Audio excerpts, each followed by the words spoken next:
Hey everybody, Captain B-Nard back here with another Wi-Fi battle. So, today we have a battle against Cam. And so, looking at their team, you can see it is pretty interesting, pretty cool. Yeah, so looking at my team, it is the same team that I've been using the past several games. So, what do I want to lead with here in this one?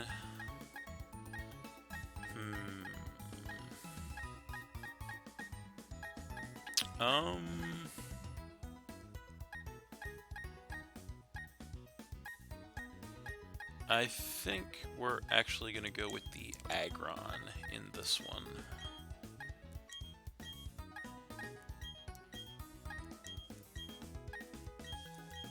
And we are also going to make a note of the opponent's team, because that would be the smart thing to do.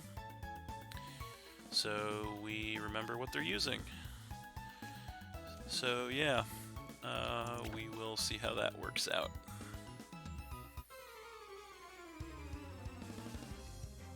Alright, so looks like they are going to lead with the Darkrai, so that is not great for us with the Aggron lead, but we'll see if we can maybe work with it.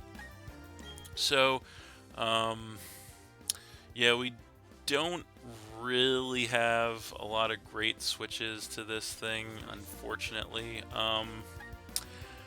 I kind of want to just go ahead and get my Stealth Rock set up early here, so I think we're actually just going to go ahead and go for that right out of the bat.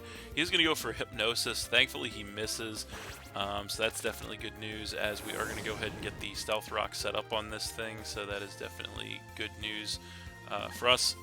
So I think we're actually going to go ahead and this turn switch out into the Shaman, as it might be able to be the best option here against this thing. So there it is, and he is going to go Hypnosis again, and he does miss again, so that's definitely good news for us, that low accuracy coming back to bite him there early.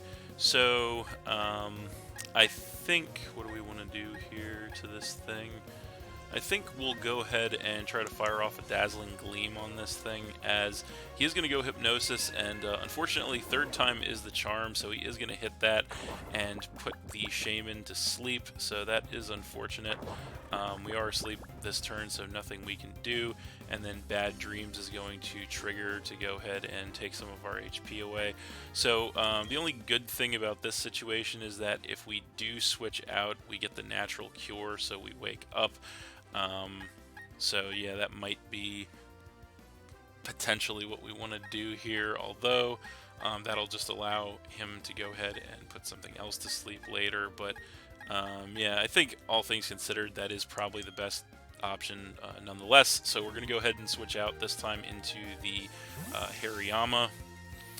So there it is, and he is going to go for a Foul Play. So that is actually going to do a decent amount to us, even on a resisted hit, since we are max attack, and then we are going to get burned by the Flame Orb. So that's definitely good news for us. Now he can't put us to sleep.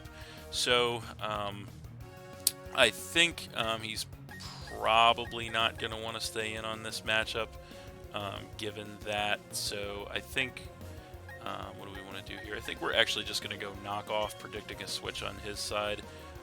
But no, he actually stays in and goes Sucker Punch, so that's interesting. So he is going to take us down by a little bit. We're going to get a knockoff, which is not going to do much of anything to this thing, and then we do get hurt by the burn. So I guess he's intent on staying in here. So I guess we're just going to go ahead and go for a close combat this time around, as he is going to go for a Hypnosis. So I don't know if he was perhaps predicting a switch on my side, but we are just going to hit him with that close combat. It is Guts boosted, and that will definitely go ahead and take care of that Darkrai there, and drop him down to 5, as we do take more burn damage, leaving us at about half health. So yeah, we'll see what he wants to bring in response.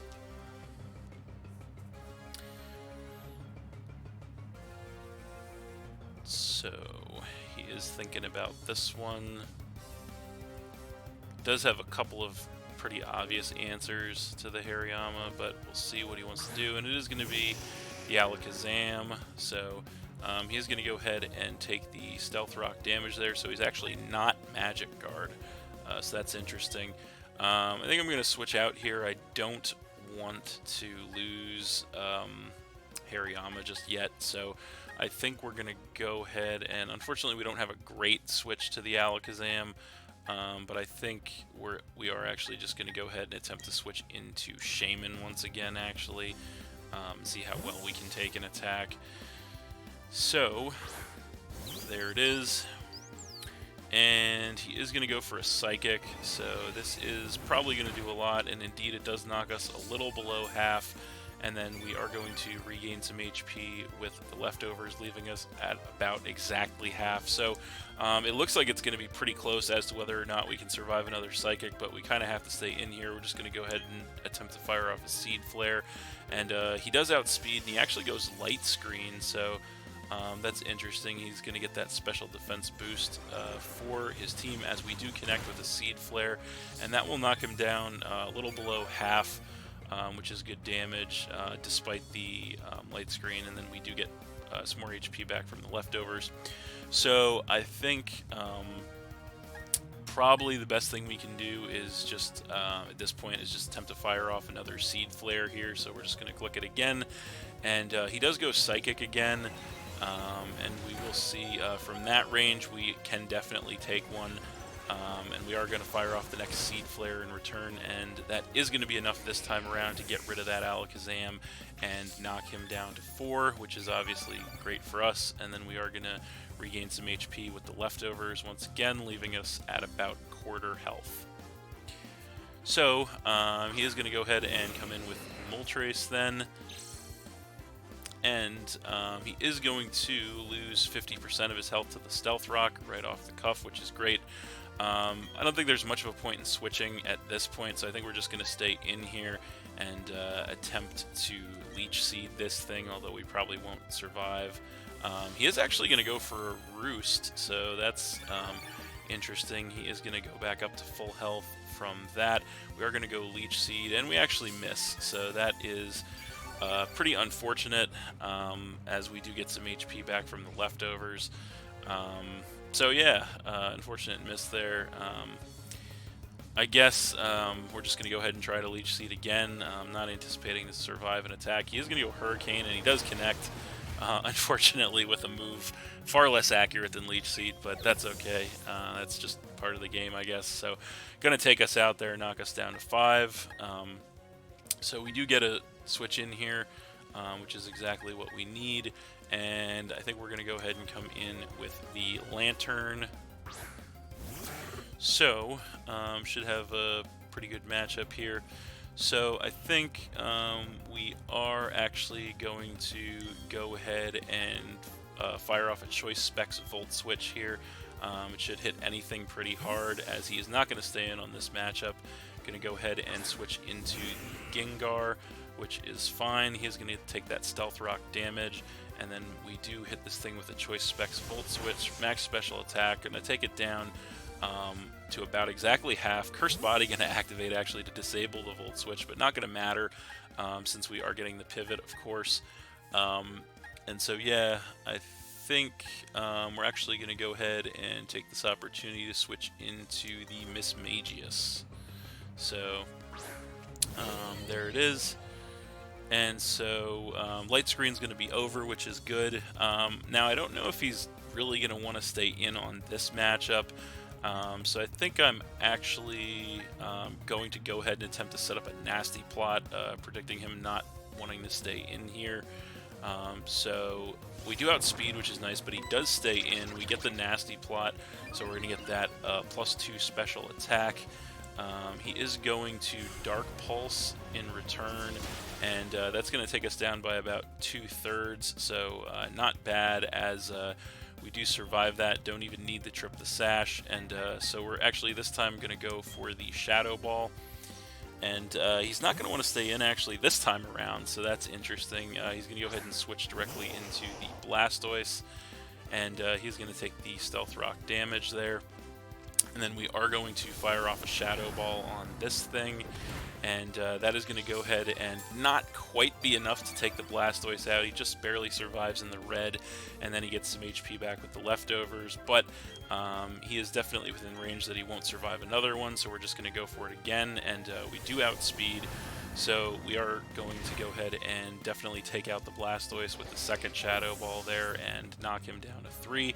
So that is pretty great for us. Mismagius in a pretty nice position right now, as he is going to go ahead and come in with the Mew now and take some Stealth Rock damage. And we're pretty set up at this point, no reason to not just go for the Shadow Ball once again, so that's what we're going to do.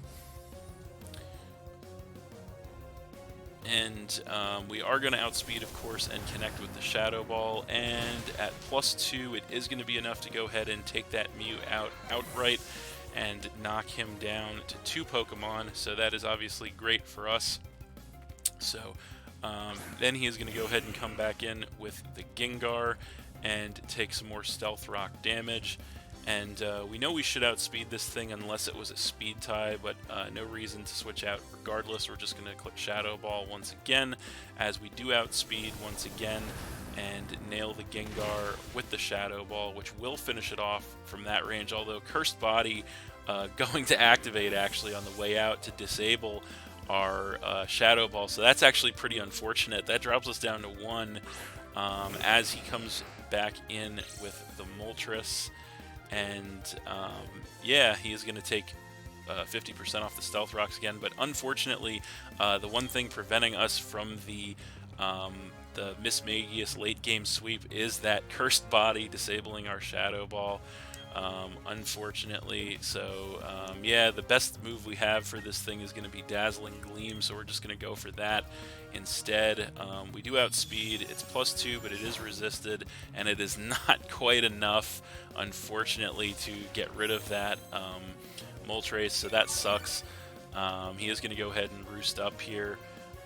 So yeah, I don't think there's much of a reason to switch with this being his last Mon, so we're just going to go Dazzling Gleam again. We know it's not going to be enough to take him out, and indeed it's not, as he is going to go Hurricane, and he is going to miss. So that is pretty unfortunate for him. So yeah, we're just going to go ahead and keep clicking the Dazzling Gleam here. It looks like it's going to be close. Is this one going to be enough? And it is not quite enough to take out the Moltres, unfortunately, as he does roost up once again. So that's going to put him back up to about 2/3. Shadow Ball is no longer disabled at this point, which is actually great news for us. So yeah, that's awesome. Now we can go for it again. So we are going to go for it again. And will it be enough from that range at +2? Yes, the Shadow Ball will be enough to go ahead and take that Moltres out, and that is game. Alright, so we're going to win that one 5-0 against Cam, but that was a pretty interesting match, I thought. Definitely got to give Mismagius its time of day there with a late game sweep. Thought it might not happen thanks to the Cursed Body, but we were able to hang on long enough actually to make it happen, so I'm pretty happy about that. So, yeah, that's it. Thanks for watching again, everybody. Hope you all enjoyed. Please hit that like button, leave a comment, and or subscribe if you did enjoy, and stay tuned for more new battles in the future. So, that's it, and we'll see you next time.